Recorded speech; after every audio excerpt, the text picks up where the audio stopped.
अब तक कोई देखने झांकने तक नहीं आया। घर में इकलौते कमाने वाले सिर्फ मेरे पापा थे, उन्हें भी बीच सड़क पर गोली मार दी गई। हम 6 भाई बहन अनाथ हो गए। अब कैसे क्या होगा सोच सोच कर माथा फटा जा रहा है। खाना कौन देगा, पढ़ाई लिखाई कैसे होगी, कोई भी तो नहीं है हमारा। यह कहना है मारे गए सीनियर वकील की बड़ी बेटी मेघा झा का। 4 बहन 2 भाई, सबकी हालत खराब है। सबसे बुरा हाल तो माँ का है। दुख होता है तब जब यह सुनती हूँ कि मेरे पापा का मेन हथियारा अब भी नहीं पकड़ा गया। हर कोई जानता है मास्टरमाइंड कौन है। मेघा कहती है कि उसके पापा का सिर्फ इतना कसूर था कि वह वकील थे और केस लड़ रहे थे। वह सिर्फ इंसाफ चाहती है। वहीं दूसरी ओर रांची पुलिस कप्तान सुरेंद्र कुमार झा ने दावा किया कि सीनियर वकील मनोज झा हत्याकांड में शामिल 5 संदेही गुनहगारों को गिरफ्तार कर लिया गया है। सबने अपना जुर्म भी कबूल कर लिया। हत्या में इस्तेमाल एक देसी पिस्टल भी मिला है। हत्या का कारण जमीन विवाद उभर कर सामने आया है। वहीं सूत्र बताते हैं कि वकील मनोज झा की हत्या का सूत्रधार और मुख्य गुनहगार असलम उर्फ लंगड़ा पुलिस गिरफ्त से बाहर है। लंगड़ा ने कई बार मनोज झा को धमकी भी दी थी। लंगड़ा के बारे में बताया जा रहा है कि उसका गलत लोगों के साथ उठना बैठना है। वह पुलिस के लिए मुखबिरी का भी काम करता था। इस कारण इलाके में वह रौब भी दिखाया करता था। उसके कई गलत कारनामे छुप गए, जिसके कारण उसका मन बढ़ता चला गया। इसी का नतीजा है दिन के उजाले में बीच सड़क पर वकील मनोज झा का मारा जाना। उन्हें कार के अंदर ही गोलियों से भून डाला गया। देखे सुने समझे क्या बोली मारे गए वकील की बड़ी बेटी मेघा, बेटा अक्षय, भाई संतोष और एसएसपी सुरेंद्र कुमार झा। मगर एक बार हमें देखने भी नहीं आए कि हम लोग कैसे रहेंगे। हमारे घर में कमाने के लिए सिर्फ हमारे पापा है। हम लोग 6 भाई बहन हैं। सब पढ़ रहे हैं। सबकी पढ़ाई कमाने के लिए सिर्फ पापा थे। ना तो अब हम खाने के हमें कोई देख रहा है, ना तो पढ़ाई की। किसी को भी जाके सड़क पे गोली मार के चले जाते हैं। गोली वो मार देते हैं, पुलिस बोलती है काम कर, ठीक है, मगर न्याय कब मिलेगा। एक पापा मरने के बाद पूरा परिवार सड़क में आ जाएगा। मेरी बहन और हम लोग के भविष्य कहाँ जाएगा। मेरी पापा की गलती उसमें कुछ नहीं थी, बस वो वकील थे। क्यों मारा उनको, क्यों हम लोग के ऊपर से छत छीन लिया।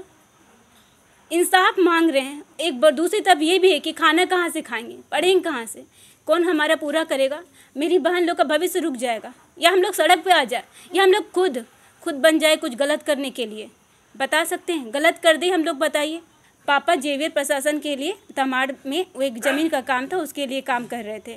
आप लोग तो चुप हो जाएंगे, भूल जाएंगे। आपके लिए केस है, हमारे लिए ज़िंदगी थी। मुझे इंसाफ चाहिए। यदि इंसाफ नहीं मिलेगा मैं सड़क पे आऊँगी, आखिरी दम तक, सांस तक लड़ूंगी। मुझे अपना जान देना पड़ा दूंगी, मगर मैं अपने पापा के लिए लड़ूंगी।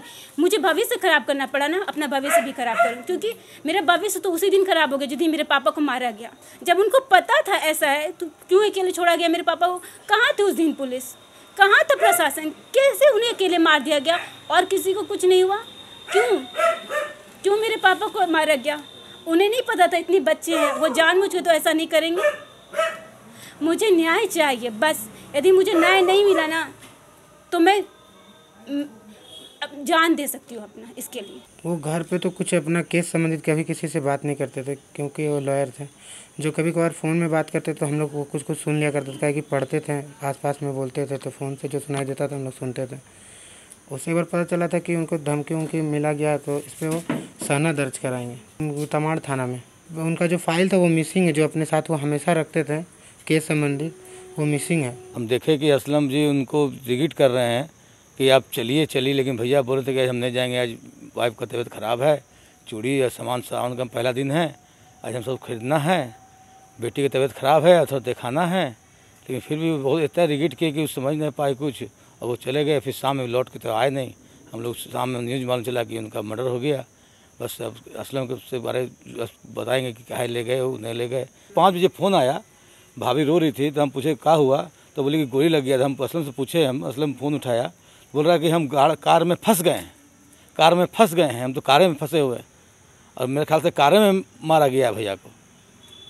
फ़ोटो में देखा गया है कि कारें मारा गया है। दिनांक 26/7/21 को तमाड़ थाना क्षेत्र के रड़गांव एक गांव के पास अधिवक्ता मनोज कुमार जी की निर्ममतापूर्वक हत्या कर दी गई थी। बंगाल, उड़ीसा, इनफैक्ट बिहार के कुछ जगहों पे भी लगातार मेहनत करने के उपरांत इस कांड में सम्मिलित 5 लोगों की अरेस्टिंग की गई है, जिनके नाम सोनू अंसारी, इमदाद अंसारी, रिजवान अंसारी, संजीत मांझी और शकील अंसारी हैं और इनके पास से काम में प्रयुक्त हथियार बरामद की गई है।